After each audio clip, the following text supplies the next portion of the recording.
ኢትዮጵያውያንን ጨምሮ በርካታ ስደተኞች ሊቢያ ውስጥ ለወሲባዊ ብዝበዛ እንደሚዳረጉ የተመድ ሪፖርት አሳየ።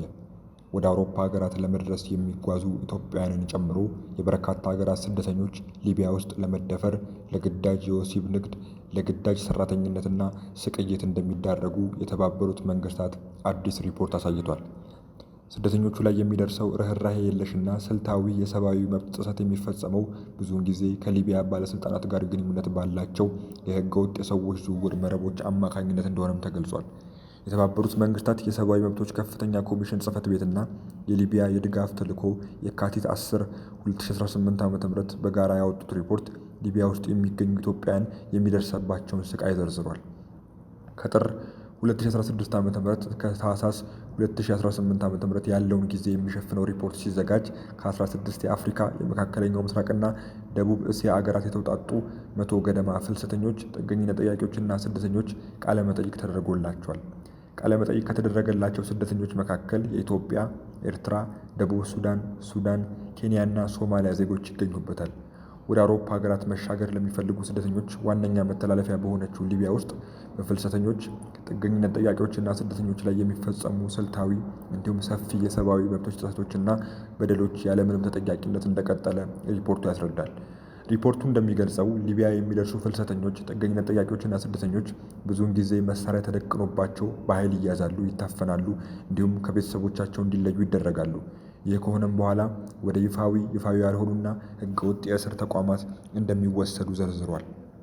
በማጎሪያ ማዕከላት ውስጥ ለረዥም ጊዜ ይታሰራሉ። በሚደርስባቸው ስቃይና ኢሰብአዊ አያያዝ ምክንያትም ለመፈታት ገንዘብ እንዲከፍሉ ይገደዳሉ ይላል። ብዙውን ጊዜ ከመንግስት አካላት ጋር ግንኙነት ያላቸው ሕገወጥ የሰዎች አዘዋዋሪዎች ስደተኞቹ የሚገኙበትን ተጋላጭ ሁኔታ በመጥቀም ለማትረፍ እንደሚንቀሳቀሱም ሪፖርቱ ያስረዳል። የሕገወጥ የሰው አዘዋዋሪዎች ገንዘብ ለማግኘት ሲሉ ስደተኞቹን ለግዳጅ የወሲብ ንግድ፣ የግዳጅ ሰራተኝነትና የቤት ውስጥ ባርነት እንደሚዳርጓቸው ተጠቅሷል። ሌሎች ጾታን መሰረት ያደረጉ ወሲባዊ ጥቃቶች፣ ስቃይ እንዲሁም ብዝበዛ እንደሚፈጸምባቸውም ሪፖርቱ ያመለክታል። ከ3 ዓመት እስር በኋላ ኤል ሹዌሪፍ ከተባለው የማጎሪያ ካምፕ ነፃ መውጣቱን የተናገረ አንድ ኢትዮጵያዊ ማቆያው ውስጥ ሕፃናትና ሴቶች እንደሚገኙ መግለጹ ተጠቅሷል። በሪፖርቱ ዝግጅት ወቅት ኢትዮጵያውያንን ጨምሮ ዕድሜያቸው ከ17 እስከ 43 የሆኑ 45 ሴቶችና ሕፃናት ሴቶች ቃለ መጠይቅ ተደርጎላቸዋል። ሁሉም ሴቶች በሥራ ቦታቸው ወይም በሰዎች ዝውውር ማዕከላት ውስጥ እንደ መደፈር፣ የመድፈር ሙከራንና ወሲባዊ ብዝበዛ ያሉ ጾታዊ ጥቃቶች እንደተፈጸሙባቸው መግለጻቸውን ሪፖርቱ ያስረዳል። በታህሳስ 2016 ዓ.ም አልኮፍራ በተባለ ስፍራ በሚገኝ የአዘዋዋሪዎች ማዕከል ውስጥ የነበረች አንዲት ወጣት ኢትዮጵያዊት በበርካታ ጥቃት ፈጻሚዎች በተደጋጋሚ በመደፈሯ እርግዝና ኋላም የፅንስ መቋረጥ እንዳጋጠማት ተገልጿል። የደረሰባት ጥቃት ቀዶ ሕክምና የሚሻ እንደነበረም ሪፖርቱ ላይ ተጠቅሷል። ሪፖርቱ እንደሚያስረዳው ከ4 ቀናት በኋላ ኢትዮጵያዊቷ ስትታከም ከነበረበት ክሊኒክ በፖሊስ ተይዛ በቂ ምግብ ወይም ሕክምና ወደሌለበት የእስር ማዕከል ተወስዳለች። ሌላ የ19 ዓመት ወጣት ኢትዮጵያዊት ደግሞ ድብደባን፣ ረሃብንና መድፈርን ጨምሮ አስከፊ ግፎች ተፈጽመውባት ለእርግዝና ከተዳረገች በኋላ የሕክምና እርዳታ ተከልክላ ባለፈው ዓመት ሐምሌ ላይ ሕይወቷ እንዳለፈ ሪፖርቱ ላይ ሰፍሯል። ሪፖርቱ ባለፈው ጥር አንዲት ኢትዮጵያዊት ስትሰቃይና ጾታዊ ጥቃት ሲፈጸምባት የሚያሳይ ቪዲዮ ማህበራዊ ሚዲያ ላይ ተለቆ እንደነበረም ይጠቅሳል። በቪዲዮ ላይ ቤተሰቦቿ ማስፈቻ ገንዘብ እንዲከፍሉላት ስትማጸን የምትታየው ኢትዮጵያዊት $6000 ተከፍሎ እንደተለቀቀች ተገልጿል። የተባበሩት መንግስታት የሰብአዊ መብቶች ከፍተኛ ኮሚሽነር የሆኑት ቮልከር ተርክ የትኞቹም ቃላት በስደተኞቹ ላይ የሚፈጸመውን ማለቂያ የሌለው ግፍ ለመግለጽ እንደማይበቁ ተናግረዋል። የሊቢያ የድጋፍ ተልዕኮ ተወካይ ዋና ጸሐፊ የሆኑት ሃና ቴት በበኩላቸው ሊቢያ ውስጥ የሚገኙት የማጎሪያ ማዕከላት የከባድ የሰብአዊ መብቶች ጥሰቶች መፈልፈያ ሆነዋል ብለዋል። የተባበሩት መንግስታት በዚህ ሪፖርቱ የሊቢያ ባለሥልጣናት ኢመደበኛና በመደበኛ የእስር ማዕከላት ውስጥ በዘፈቀደ የታሰሩ ሰዎችን በሙሉ በአስቸኳይ እንዲለቅ ጠይቋል። የሊቢያ የጸጥታ አካላት ከሊቢያ ወደ አውሮፓ ለመሻገር የሚሞክሩ ሰዎች ላይ የሚፈጸሙትን አደገኛ የመጥለፍ ድርጊት እንዲያቆሙም አሳስቧል።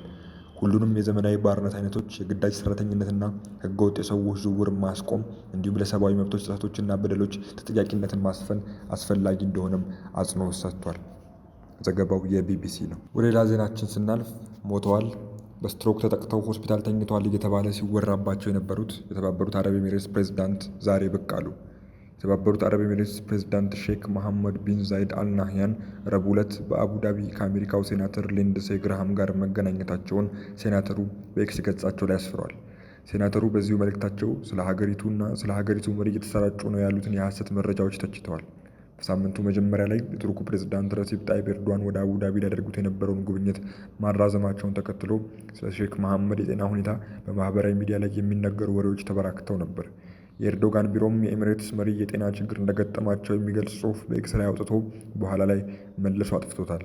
ከዚህ በተጨማሪም ዛይድ አልናህያን በስቶክ እንደተጠቁ ከዚህ ዓለም በሞት እንደተለዩ ጭምር ሲናፈስ ነበር። የአሜሪካው ሴናተር ግራሃም ረቡዕ ኤክስ ላይ ባሰፈሩት ጽሑፍ ከፕሬዝዳንቱ ጋር ለ1 ሰዓት ተኩል መቆየታቸውን ገልጸዋል። በተባበሩት አረብ ኤሚሬትስና በፕሬዝዳንት ሼክ መሐመድ ቢን ዛይድ ላይ የሐሰት መረጃዎችን የሚያሰራጩ ሰዎች ትርጉም የለሽ ወሬ እያወሩ ነው በማለት ውድቅ አድርገዋል።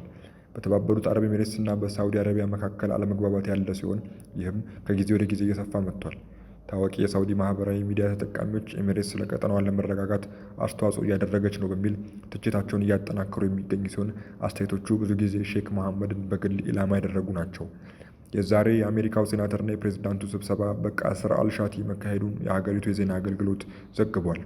ሼክ መሐመድና ከፍተኛ የኤሚሬትስ ባለስልጣናት ከአሜሪካው ሴናተር ጋር ሲነጋገሩ የሚያሳዩ ፎቶግራፎችንና ቪዲዮዎችን ይፋ አድርጓል። ሁለቱ ወገኖች በቀጠናዊ ሁኔታዎችና በመካከለኛው ምስራቅ ሰላምን ለማስፈን በሚደረጉ የጋራ ጥረቶች ላይ መወያየታቸውን WAM ዘግቧል።